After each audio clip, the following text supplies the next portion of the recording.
So anyway, spicy takes. So like I said, well, you actually didn't see that part. Last week's spicy takes didn't get uploaded. That was a solid my bad on that one. I think we both went 2 for 3 last week on our spicy takes. So my two spicy takes were that the Colts and Titans running game would go under 200 yards combined. I was right by like 7 yards. Yeah, which is right. All you need to do is right. And I mean, considering they have two of the best running backs in the game, and yeah, so Derrick Henry went for like 128 or something, but Jonathan Taylor had like 58. Yeah. And then I believe my other one was the Dolphins game. I said that the Dolphins would come up with at least 2 interceptions, and Igbo would have one of them. I can't believe you did call Igbenogany interception his first interception as a pro, and of course it being the most important one of the game. The two I got right, which I mean, a team I've been hating on so much this year, and as you keep getting proved more and more right. I said the Packers were going to lose to the Jets. You stare down this camera, looking like an idiot, because you are. And then you didn't necessarily look at the camera, but you looked at me when I said the Commanders were going to beat them. And what happened, Donovan? Who won? The Commanders and the Packers? I forgot. Yeah. Commanders won. I was right again. And I'm probably going to predict the Packers losing. Well, I'm probably definitely going to pick the Packers losing. I was playing Buffalo. Yeah, I'm picking them to lose. I was actually gonna make this a spicy take, but I was gonna say like how bold would I have to go? Would I have to make the Bills win by 30? Yeah, exactly. Bills win by 30. And the other one that I said that you were mad because you were gonna pick this one too. I said the Seahawks were gonna beat the Chargers, and that ended up being true. But spicy takes going into Week 8. I'll start it off with I think Mac Jones gets benched again, and I think both quarterbacks, whoever the Patriots quarterback ends up being, and the Jets quarterback Zach Wilson, I think they combine for less than 300 yards. I love that take. I think it's gonna be a terrible football game. I think it's gonna be a terrible football game. I love that take. I can't tell you how much I love that take. For the Panthers and Falcons, I'm going to say, I mean, I don't know really how spicy this is, considering they knocked off the Bucs last week, but they were horrible. The Panthers win by double digits. Ooh. Over the Falcons? Over the Falcons in Atlanta. So you're telling me the first place Carolina Panthers? First place Carolina Panthers, after firing the head coach, trading their best player, are going to end up 2 weeks later in first place. And their number 2 receiver, I might add. They traded the number 2 receiver, number 1 player on the team, and fired their head coach. And they're about to be in first place in their division. That is a spicy take. You know what else is a spicy take? I say, in spite of the fact that Call of Duty Modern Warfare 2 dropped today, the Cardinals are going to upset the Vikings. Kyler Murray is going to get his grind in today. And he's like, wait a minute, guys. I can't let this be a meme. I have to come out correct. And I think the Vikings, who we saw against the Dolphins, their offense struggled in the first half. They aren't going as a good defense in the Cardinals. I understand that. However, I think the connection between D-Hop and Kyler is back. That offense is going to be at where it needs to be. And I think the Cardinals upset the Vikings. In Minnesota.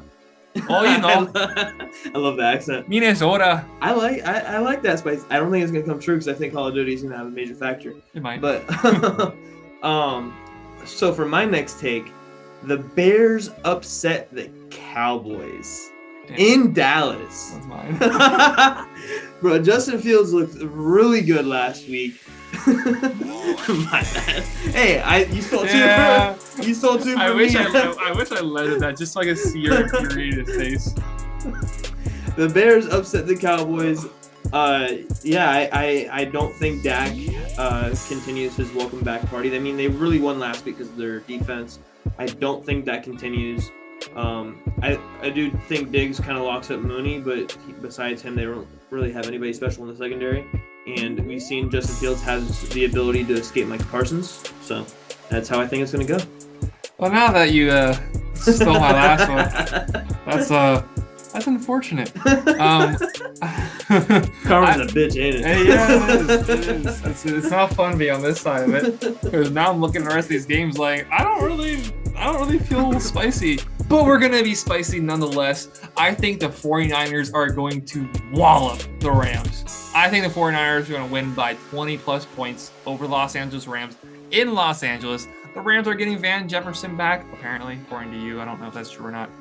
Maybe Well, he's off IR now, so. Okay, so maybe he come back and play, probably in a limited role, but I do not like the Rams. Their offensive line stinks. The running game stinks. Matt Stafford, how long is his elbow going to hold up? Cooper Kupp, dump off Merchant. Their defense has not performed very well this year. Also, you want the 49ers. I think the issue with the 49ers last week was they focused so much on getting Christian McCaffrey involved that they forgot they were playing the Chiefs. Like, they're like, oh my gosh, Christian McCaffrey, this nice toy, this nice weapon. How do we get them involved? Okay, we got these screens set up. We're going to have them in the red zone. We're going to do this. We're going to do this. We're going to do that. And then Sunday they're like, oh, we got to play the Chiefs. All right, we'll see what happens. And they get destroyed by the Chiefs. However, I think that comes back and they're like, okay, Christian McCaffrey is now well integrated into the team. We can focus on this week, especially with the division rival, who they handled very convincingly on Monday Night Football earlier on in the season. I think they sweep them, and I think they do it convincingly. So how many points did you say exactly? 20. Is it 20? Yeah. All right, cool. So my actual spicy take was the complete opposite. I say that the Rams come back and win this game. I'm not necessarily saying it's going to be a blowout. I say that they win this game. The battle of the spicy takes. And yeah, it's going to be the battle of the spicy takes. In the regular season, Sean McVay has never beaten Kyle Shanahan. That is insane. So I think that he ends that streak. And I think Stafford coming off the bye week, healthier elbow. I think he gets Allen Robinson more involved. Cooper Kupp's been Cooper Kupp, so he's fine. Dump off Merchant. And then you get Van Jefferson back, which last year he had a real nice connection with Van Jefferson. So I think, he's finally getting that Allen Robinson connection down a little bit towards the end of that last game before their bye week. He was starting to get involved a lot more. I think that the Rams come into this game and win. It's at their home field, but it's really going to be like an away game. It is. Oh my gosh, last year? It was the amount of red in the Red Sea was alive. See, like I criticize Miami fans for not filling our stadium, but my God, LA doesn't even deserve a team. At least Miami fans just end up selling their tickets to non-Miami fans. There aren't any Los Angeles fans. That's the issue. I mean, we saw the parade or lack thereof. The people that just they just happen to be walking by like, what's these cones here for? Okay, yeah, I'm gonna go stand LA is really baseball country, and it's really just the Dodgers. No, they love the Lakers. Okay, yeah, the Lakers, but like the Clippers are the redheaded stepchild. They haven't really had a consistent football team. Angels. There. Yeah, I mean literally redheaded stepchild. But I mean they're in Anaheim, not really LA. So the Down syndrome stepchild. No, screw it. Anyways, like LA hasn't really had a consistent football team like they had basketball and baseball. I mean, they had the Rams at one point, then they went to St. Louis. They had the Chargers at one point, then they went to San Diego. They had the Raiders at one point, then they went to Oakland. Like, they haven't had a consistent football team in LA. So you can't really blame them for not being football country, but like they don't deserve. Yeah.